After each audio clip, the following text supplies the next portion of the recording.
Penn State is firmly that number 3 team in the conference. It's going to be a Right. 10-win regular season. Penn State's going to finish off the regular season a top 10 football team. The issue has been, though, that when you're getting to those AP top 10 opponents, Penn State has struggled. So if you are a fan of the Nittany Lions, how do you reconcile with the fact that a 10-win regular season, New Year's Six bowl game is in line? Like I said, top 10 team, like recruiting is going well. The young guys look good this year, but you still didn't beat Ohio State, Michigan. How do you reconcile with that? Yeah, I think it's tough. And a point to touch on that you and I've touched on in previous shows, and I just want to continue to hammer home, is that to me, Penn State was the first one to topple the giant in Ohio State consistently in the Big Ten championship, getting there, representing the East. They did it before Michigan. And to me, Penn State failed to carry that momentum on at that level where it was Penn State and Ohio State. And then they're talking about Michigan as the third tier, right? Michigan made the leap, and Penn State now has to do something to differentiate themselves and try to make a push to really become in the conversation with those two giants again, right? Not for a lack of talent, I think maybe building cycles, all these things. And it's funny because you saw this year, you saw two different teams show up against both these teams, and it's two different fighting styles, and those things make the fights, as George Whitfield likes to say. But for sure, built more to compete with Ohio State, much more competitive game against Ohio State. Michigan's going retro, and they came out and steamrolled Penn State. So it's really interesting to see the way Coach Franklin's building the program. I think obviously for the youth that we've had and the glimpses that we've seen, it's very exciting to be a Penn State fan.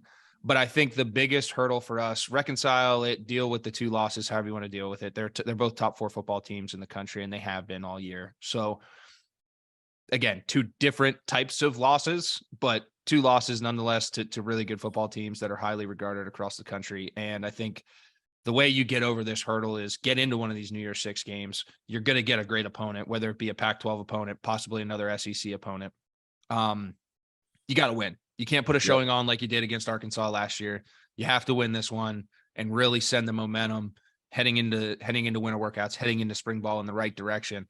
And I think that's going to motivate a lot of these younger guys to start competing. Obviously, there's going to be some holes filled at both Michigan and Ohio State, some question marks at some key positions. So it's a great chance for Penn State, who's been kind of grooming their quarterback slowly but surely, and something I've been very complimentary of. It's a great chance for Penn State to have a ton of momentum heading into next year, but they got to get it done. They got to get it done in the big bowl game.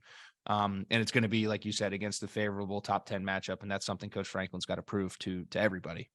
No doubt. And I love the way you sum that up. I think it's going to be encouraging for Penn State fans. And you mentioned the youth, I mentioned the youth, but I just want to reiterate for everybody, like, a lot of contributors that are young guys on the football team. We know the 2 running backs. We talked about Drew Aller at quarterback. On the defensive side of the ball, there have been some great contributions. And when I look at Ohio State, for example, going to be a big conversation this offseason about who's taking snaps. And Ohio State's been able to reload at the quarterback position. So people feel confident, but it's not a guarantee that whoever steps in there is going to be, a Heisman Trophy candidate by the end of the year.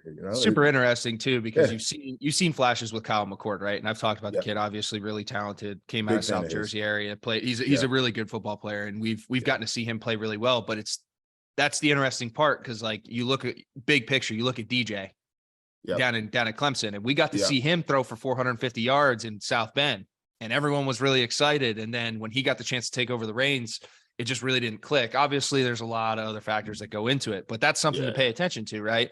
You don't have a kid who's getting consistent snaps like Ohio State has in the past with their backup guys, 3rd, 4th quarters. You've seen CJ play full games here pretty consistently throughout his career. So really interesting to pay attention to that and see how he adjusts. And that's why I said I think that's the difference between Penn State. They're grooming their young guy, getting him chances. He's appeared in almost every game this year. So big difference.